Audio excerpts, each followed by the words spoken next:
लोकप्रिय आहेत. हे संतोष धुरी आज भाजपमध्ये कदाचित प्रवेश करतील. काल माननीय मुख्यमंत्री देवेंद्रजी फडणवीस यांची सदिच्छा भेट घेतली. नितेशजी राणे होते, त्यांच्यासोबत मी गेलो होतो. मला बरं वाटलं एवढं की मला त्यांनी तात्काळ भेट दिली,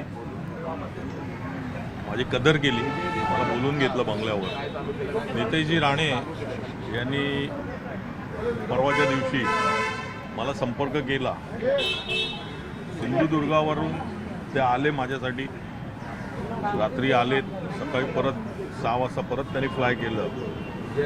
काहीतरी त्यांना माझ्यामध्ये दिसलं असेल, वाटलं असेल, माझ्याबद्दल चांगलं काहीतरी वाटलं असेल, त्या कारणास्तवच ते आलेत, मला भेटलेत आणि ते म्हणाले की आपण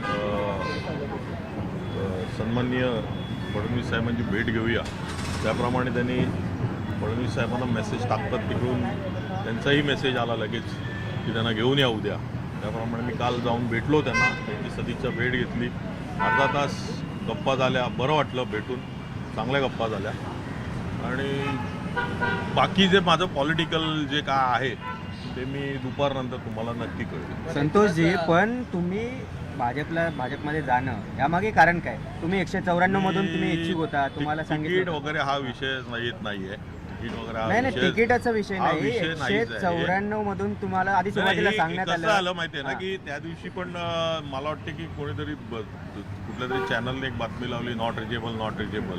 त्याच्यानंतर त्याचा एवढा गवगवा झाला की नॉट रिजेबल, संतोष धुरी नाराज. मलाच माहिती नव्हतं, मलाच कळलं नाही.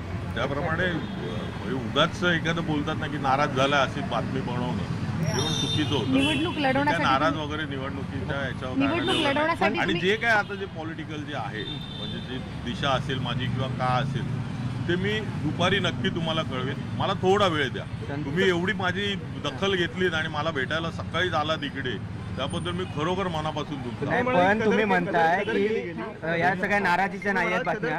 संतोषजी, तुम्ही बोलताय नाराज वगैरे काय नाही, मग तुमचा भाजप प्रवेश आधीच फिक्स झाला होता का? मला चांगलं वाटलं की एका नितेशजी राणे जे म्हणजे माझे आमचे कोकणातलेच आहेत, आमच्या नेहमी संपर्कात असायचे. ते काही कामं असली मंडळाची तर ते भेटायचे आम्हाला, आमच्याशी चर्चा करायचे, कुठे मदत करायची आम्हाला ते बरं वाटलं.